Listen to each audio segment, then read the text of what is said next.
So congratulations on Incarnate. Thank you. Another rager of an album. Right on, man. It's really good to see you back in front of this band again. Good to be back, man. That's for damn sure.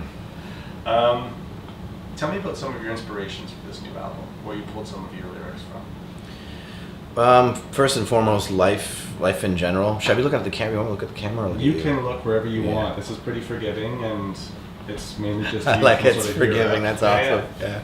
As long as my man tits are down here. No. I'm just I'll kidding. system them up. I'm just kidding. Man tits, man, you're I'm straight. just playing. Inspiration for this record, life. I mean, life in general. People's experiences, not just my own, but other people's experiences, their struggles, their trials, their tribulations. But what is different about this record is a lot more current events woven in, world events, especially stuff that's going on in the United States. Yeah. During the time I was writing it, there was a lot of rioting going on in New York, a lot of civil unrest, which is still happening now. So a lot of that got woven into the lyrics as well. But the great thing about this record for me is being able to tell other people's stories, not just my own. So it's a very broad spectrum of topics, and it was challenging for me, but also really fun to take somebody else's story, somebody else's struggle, and put words to it, and put my own soul into it. It's a very unique thing because it's something I've never really done before lyrically. Cool. How would you describe your previous writing style? Do you keep journals and you go back to them and try to form lyrics from them? I do have, I don't know if I want to call them journals. I have books of poetry that I write that are basically observational, just everyday stuff. Or I'll wake up from a dream and have like really weird psychedelic almost type stuff. I occasionally go back, but a lot of times I just sit there and collect dust. I'm one of those people who likes to just start fresh constantly. The only one song I could really cite that I did sort of do a throwback with was on the previous record. The song In Due Time was from a poem I wrote a long time ago, but this record, a lot of it was written fresh without any reference to something I've written before. Cool. Loyalty was included on the Game of Thrones mixtape, and that's on the deluxe version. Mm-hmm. How did you wind up securing a song on that mix?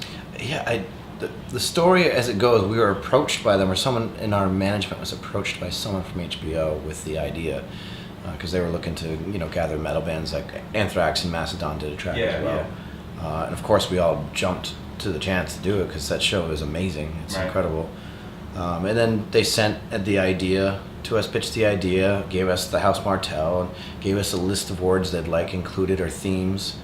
And it was actually kind of fun. I've never written that way. That's kind of cool. It was great. That's neat. So I just took the motto of the house and made it a chorus and worked around that. And I think that I wrote it in such a way, though, that it can still stand on its own, like even if you don't even know what Games of Thrones is, which most people do. But yeah, true. It can still be just a Killswitch song as well, which I'm kind of stoked on that. Was that recorded as an individual song, and it wasn't a part of your recording session? Yeah, that was like just a one-off, yeah. Okay. Yeah, I traveled up to Adams, we banged out in maybe 2 or 3 hours, yeah. I consider Times of Grace your gateway back into Killswitch.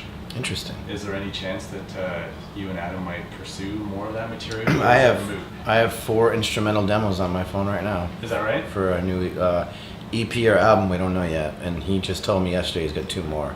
So Adam's on the writing binge right now, and he's sort of the grand master of all that. So he gives me stuff, and I work on it. I write lyrics, and then he comes in and helps me with the lyrics and vocals. So it's a very collaborative process after he's written all the music. So as far as I can tell, it's coming along. I wasn't sure you'd touch on that again. I mean, you're here now, right? So yeah. Well, the cool thing about Times of Grace is it's another outlet for us. And moving forward with that project, it's going to be even more different from Killswitch. There's going to be no quote-unquote metalcore sound going on. As a matter of fact, I'm planning on not doing much aggressive vocals at all. Okay, cool. I read that you struggled a little bit with the lyrics on this new album, and then sort of went to the world and looked at sort of what was going on and pulled that into your lyrics, as you said. But I consider it some of your best stuff. I dig the album. It's polished. The vocals are tight, and the lyrical content on it is poignant. So right on. That's awesome. Yeah. It kind of came from a dark place. It's one of those things where I hit a wall with writing, and I was reading what I was writing, and it just didn't feel right. It didn't feel like I had the soul and the intensity that I felt the music deserved. So I took a couple weeks off and did some soul searching, went out into the Catskill Mountains and found a lot of solace, and then came back and threw myself into downtown Manhattan, kept up with current events, and that was enough to help me write some really dark, sad stuff. I'm going to paraphrase you here slightly. I am heartbroken for us all, but I won't give up on trying to make this world a better place, one little tiny effort after another. I want to thank you for that, and the overall statement that you put out there. I'm with you. I don't know what's going on in the world right now. Yeah. I'm kind of waiting for something to blow up in Rio, and that's frightening when you're looking at something current and waiting for shit to happen. You know what I mean? I think for me though, like, I'm one of those people, I try to look at it from two different perspectives. And there's a side of me that, I know it will always, life goes on, not to get super deep here, but like when I go out into the mountains, when I go out into the wilderness and I look at these epic structures that have been here since the dawn of mankind and will be here long after our petty troubles. There are ancient things, there are things out in nature that speak to us about the fragility of life, but also the fact that there's always hope somewhere, whether it's a flower that blossoms in spring or, the way a cool breeze feels on a warm day. I know this is kind of cheesy, but these are the things that give me hope for the future. And then the other side of it, it's like, I feel like humanity, we are constantly being manipulated. We're constantly being distracted. And I think there's a lot of clandestine stuff happening underneath everything, that you can't always believe everything you see. Yeah. So I'm very skeptical on what is real and what isn't. So I've gotten to the point where, for my own sanity's sake, lately I've had to really just disconnect from it. Yeah. And allow my sanity to come back, allow my perspective and the positivity that honestly left me for a little while there. There was a good week or so after all the shootings and protests that were going on where I didn't have words, I was numb. Yeah. It was really hard. I remember my wife and I went out drinking one night, and we just got to a point where I was just in tears. Like, I don't know, as a writer and as an artist, as someone who tries to have compassion for humanity, I was at a loss for words. Yeah. So that statement came out of that week long, like, I don't even know what to say to people. Yeah. I just felt the responsibility. I mean, as an artist, like, some people will say, oh, you're just a musician, why are you speaking out about this? And it's like, some of the greatest events in history have been captured through music. Yeah. I think it's our responsibility to touch on those things. But I'm not like Rage Against the Machine, like trying to start a revolution, but there's definitely a revolution that used to happen in our minds. Stop being controlled by the media. Cool. I'll lighten it up a little bit. What's your all-time favorite snack food? Pizza. Pizza. It's going to be the death of me, I think. What's the first thing you pack before you travel? First thing I pack. A lot of vitamin C, man. A lot of stuff that help take care of my immune system. Because my immune system is like really weak. I get sick all the time. Can you name a favorite movie? Goonies. How about a musical artist that you buy everything from? The Clash.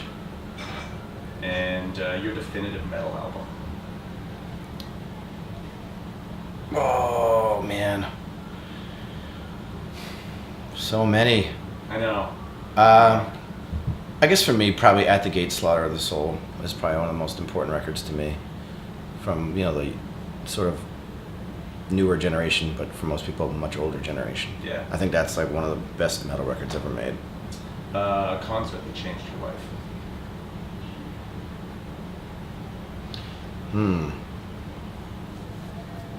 Probably the first one I ever went to. There's a band called Kilgore Smudge from Providence. They played with, I don't even remember a couple of their bands, but it was the first underground, non-mainstream band I ever saw live, and the first like real pit, and the energy of like that mixture of hardcore and metal that they were doing, early 90s in Providence, Rhode Island, that I remember I got kicked in the head by a combat boot, and I remember looking over at my cousin who took me to the show and smiling and just being like, this is what I want to do.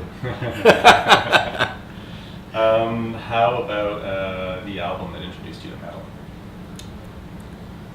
Metallica and Justice for All. My brother was listening to it in his room, and that song Blackened came on, and I remember just standing in the doorway in shock, like not knowing what I was hearing. And yeah, Metallica was probably the first band that really had an impact on me. And then seeing the video for One, that was it. I was like, this. And then from there, I went into Metallica. I mean, Anthrax, because that was the big two. Yeah. And that kind of started my whole. But I've always just been thrash. I never really got into the old school metal until I got older. Yeah. My appreciation for like Maiden and Judas Priest and stuff like that came much later. Because for me, it was thrash and thrash into hardcore, and hardcore became my life. How about something that being in Killswitch has taught you? To be humble, man. This world is a very big place, but we're all connected. We're all very similar. The more I travel, the more I realize how similar we are as human beings. So it's humbled me out a lot. You know, growing up as a kid, you think you know all this stuff, and then even just in the past 4 or 5 years of traveling the world, it's changed my whole worldview. And I'm just a lot more grateful for little things every day. Cool. Yeah, that's a good spot to end. Awesome, man.